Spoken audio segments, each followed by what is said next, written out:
Hello friends, हमारे channel career friend पर आपका स्वागत है। झारखंड कर्मचारी चयन आयोग के द्वारा एक बहुत ही अच्छी अपडेट आई हुई है और ये अपडेट सिर्फ और सिर्फ महिलाओं के लिए ही आई हुई है। इस फॉर्म का अप्लाई सिर्फ एक महिला ही कर सकती है। आइए जानते हैं इस फॉर्म को अप्लाई कब से करना है और कब तक लास्ट डेट है, क्या क्या योग्यताएँ मांगी गई हैं और कितने पद हैं और कौन विभाग में बहाली होगी। आइए आगे बढ़ते हैं, देखते हैं। झारखंड महिला पर्यवेक्षिका प्रतियोगिता परीक्षा यानी कि लेडी सुपरवाइजर, ये बहाली महिला बाल विकास एवं सामाजिक सुरक्षा विभाग रांची के अंतर्गत होगी। इस फॉर्म को ऑनलाइन अप्लाई करना है। 26 सितंबर 2023 से लिंक खुलेगा। 25 अक्टूबर 2023 की मध्य रात्रि तक अप्लाई किया जाएगा। आवेदन संबंधित विस्तृत विवरणिका आयोग के वेबसाइट www.jssc.nic.in पर उपलब्ध है। यानी कि जो भी डिटेल पूरा दिया गया है वेबसाइट पर आप जा करके ब्राउचर को डाउनलोड कर सकते हैं और उसमें पूरा विवरण पढ़ सकते हैं, देख सकते हैं। और आवेदन जो करना है JSSC की वेबसाइट www.jssc.nic.in पर जा करके लॉगिन करके अपना आवेदन समर्पित कर सकते हैं। अब आगे देखते हैं। ये लेडी सुपरवाइजर की बहाली का जो ब्राउचर है उसको हम खोल चुके हैं। विज्ञापन संख्या यहाँ दिया हुआ है 14/2023 झारखंड महिला पर्यवेक्षिका प्रतियोगिता परीक्षा 2023। यही हम केवल सिर्फ और सिर्फ इम्पोर्टेंट बातें ही हम डिस्कस करेंगे। ज़्यादा वीडियो को लंबा नहीं खींचना है, जो ज़रूरत है वही हम बात करेंगे। परीक्षा शुल्क 100 रुपये। अनुसूचित जाति ST, अनुसूचित जनजाति ST और अनुसूचित जाति SC, इन लोगों के लिए 50 रुपये हैं। ठीक है। अब हम आ जाते हैं सीट पर। सीट कितने हैं इसके बाद हम चर्चा करेंगे योग्यता पर, जो इम्पोर्टेंट है। सबसे इम्पोर्टेंट वही है योग्यता। सीट 444 है। 444 सीट है टोटल। और जनरल के लिए 187 सीट है अनारक्षित। अनुसूचित जनजाति ST के लिए 101 सीट है और 2 सीट इसी में इंक्लूड किया गया है आदिम जनजाति के लिए। और अनुसूचित जाति SC के लिए 35 सीट है। अत्यंत पिछड़ा वर्ग एनेक्सर 1 के लिए 42 सीट है और पिछड़ा वर्ग एनेक्सर 2 के लिए 35 सीट है। और आर्थिक रूप से कमजोर वर्ग के लिए 44 सीट है। ठीक है। और इधर रिजर्व सीट है 9 सीटें। 9 सीट खेल कूद कोटा के लिए और 5 सीट अंधापन और कम दृष्टि वालों के लिए, 5 सीट बहरापन जो है निशक्त है उसके लिए और 4 सीट चलने में जो असमर्थ है निशक्त है उसके लिए है और 4 सीट बौद्धिक से जो कमज़ोर है, विवेक से जो कमज़ोर है, ये आप देख सकते हैं, विवेक से जो कमज़ोर है उसके लिए है। अब आगे बढ़ते हैं। मेन पॉइंट जो योग्यता है, योग्यता ये इम्पोर्टेंट है, इस पर सबको ध्यान दीजिएगा। इस फॉर्म को सारे लोग नहीं भर सकते हैं। सब महिला कोई भी BA की होगी सब कोई नहीं भर सकती है फॉर्म को। फॉर्म जो वही भर सकती हैं जो इसमें योग्यता दिया हुआ है। महिला पर्यवेक्षिका पे मैट्रिक्स लेवल जो वेतनमान है 35,400 से 1,12,400। ठीक है।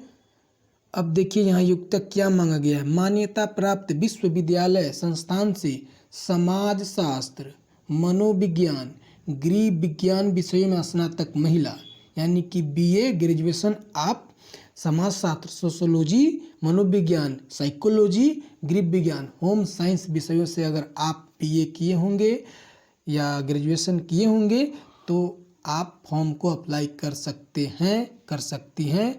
नहीं तो इस फॉर्म को अप्लाई आप नहीं कर सकती हैं।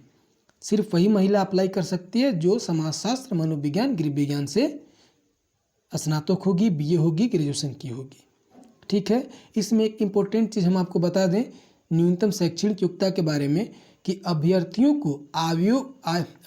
को आयोग में आवेदन प्राप्त होने की अंतिम तिथि तक वांछित न्यूनतम शैक्षणिक योग्यता उत्तीर्ण होना अनिवार्य होगा अंतिम तिथि तक, यानी कि लास्ट डेट जब तक है फॉर्म भरने का उस वक्त तक आपका रिजल्ट आ जाता है।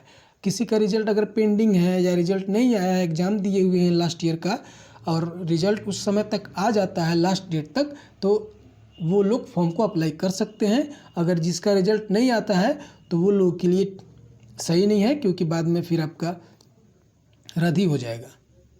ये उम्र सीमा के बारे में समझ लीजिए, ये बहुत ही इम्पोर्टेंट है। उम्र सीमा बहुत ही इम्पोर्टेंट है, इसको अच्छे से समझ लीजिए। 1 अगस्त 2023 को 21 वर्ष पूरे हो जाने चाहिए। कम से कम 21 वर्ष फॉर्म भरने की न्यूनतम उम्र सीमा है। तो ये उम्र सीमा 1 अगस्त 2023 को 21 वर्ष पूरे होने चाहिए, तो आप इस फॉर्म को अप्लाई कर सकते हैं। ठीक है। अब यहाँ अधिकतम उम्र सीमा जो दिया हुआ है 1 अगस्त 2019 दिया हुआ है, यानी कि कोई अगर 38 वर्ष का हो चुका है तो उसकी गिनती 1 अगस्त 2019 को ही होगी। यानी कि वो 38 वर्ष का अगर कोई है अत्यंत पिछड़ा वर्ग या एनेक्सर 1-2 का, तो उसकी गणना 1 अगस्त 2019 से ही होगी। 1 अगस्त 2019 को अगर वो 38 वर्ष का है तो उसी के डेट से उसकी गणना होगी। आज वो 38 पार भी कर गया है तब भी कोई दिक्कत नहीं, वो फॉर्म को अप्लाई कर सकते हैं। उसकी गणना 1 अगस्त 2019 से होगी। 38 वर्ष 1 अगस्त 2019 जोड़ा जा रहा है इसमें। इसलिए अगर आपका उम्र पार कर गया है लेकिन अगर 1 अगस्त 2019 को 38 वर्ष हो रहा है तो आप इस फॉर्म को अप्लाई कर सकते हैं।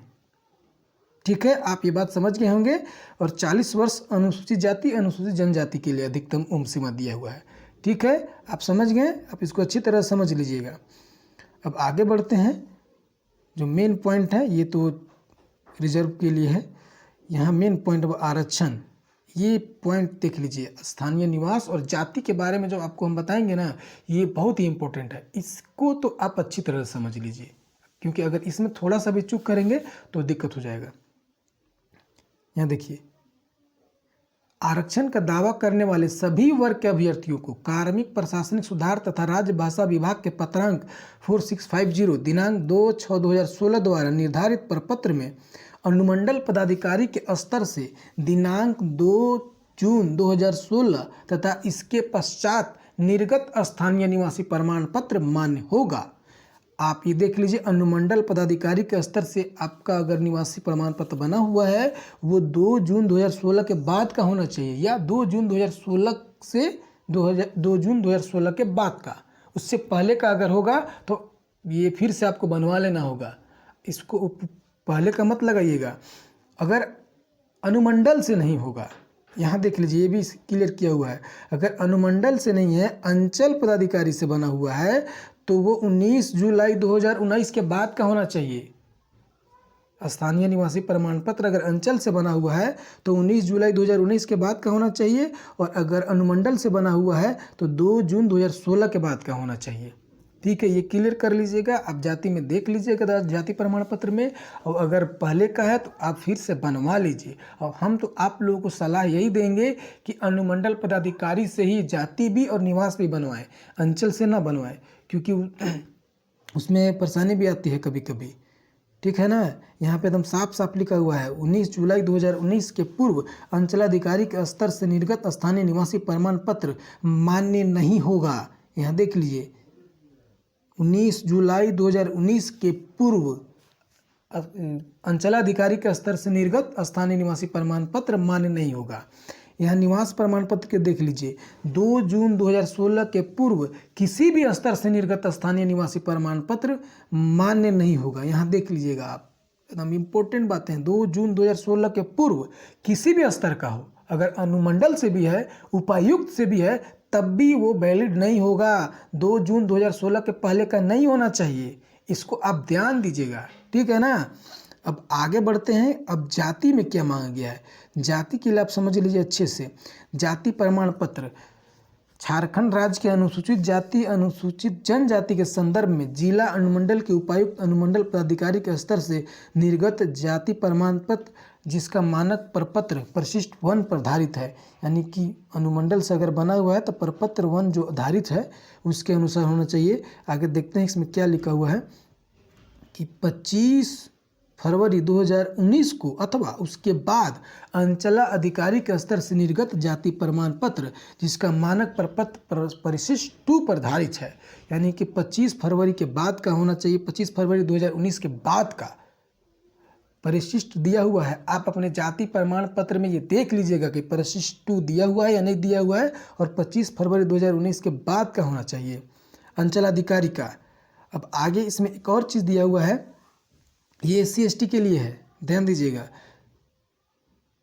10 मई 2023 को अथवा उसके पश्चात अंचलाधिकारी से अन्यून के स्तर से निर्गत जाति प्रमाण पत्र जिसका मानक प्रपत्र परिशिष्ट 3 पर धारित है, यानी कि 3 पर जो है उसका 10 मई 2023 को या उसके बाद का होना चाहिए। ठीक है ना, ये परिशिष्ट देख लीजिएगा अपने जाति प्रमाण पत्र में, ये बहुत इंपॉर्टेंट है। अब आते हैं अत्यंत पिछड़ा वर्ग के लिए, उन लोगों के लिए क्या दिया हुआ है जाति प्रमाण पत्र में। पिछड़ा वर्ग के लिए यहाँ देख लीजिए 29 अगस्त 2012 को अथवा उसके बाद का होना चाहिए, वो भी अनुमंडल पदाधिकारी से अगर 29 अगस्त 2012 के बाद का जाति प्रमाण पत्र है तो वो मान्य है, लेकिन उससे पहले का मान्य नहीं है। आगे हम आपको क्लियर एक और चीज़ कर देते हैं, आप आगे बढ़ के दिखा देते हैं आपको। यहाँ देखिए, यहाँ घ जो देख रहे हैं 25 फरवरी 2019 के पूर्व अंचल के स्तर से निर्गत प्रमाण पत्र मान्य नहीं होंगे। यहाँ देख लीजिए एकदम क्लीन साफ लिखा हुआ है, स्क्रीन पे आप देख भी सकते हैं और ब्रोचर डाउनलोड करके पूरी तरह से आप पढ़ भी सकते हैं कि 25 फरवरी 2019 से के पहले का अगर अंचल से बना हुआ है तो आपका ये मान्य नहीं होगा। अगर 25 फरवरी 2019 के बाद का अंचल से बना हुआ है तो वो मान्य हो जाएगा। तो हम जहाँ तक आप लोगों से यही कहना चाहेंगे कि आप अनुमंडल का ही बनवा के रखा कीजिए, ये अंचल वाला में लफड़ा आ जाता है, इसीलिए अनुमंडल का ही आपके लिए बेस्ट रहेगा। ठीक है ना। और आगे आप देख लीजिए, एक और चीज़ हम आपको बता देते हैं, एक इम्पोर्टेंट चीज़, एक और चीज़ है जो बहुत ही इम्पोर्टेंट है। यहाँ देख लीजिए,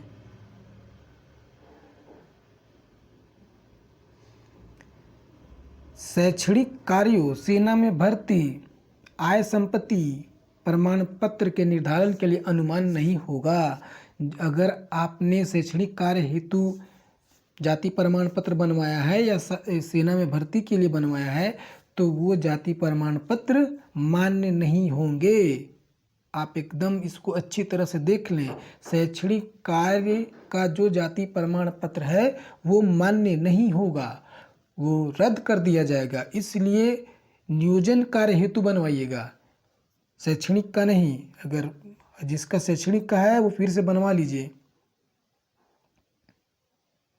ठीक है, ये इम्पोर्टेंट बातें जो थी हमने आपको बता दी।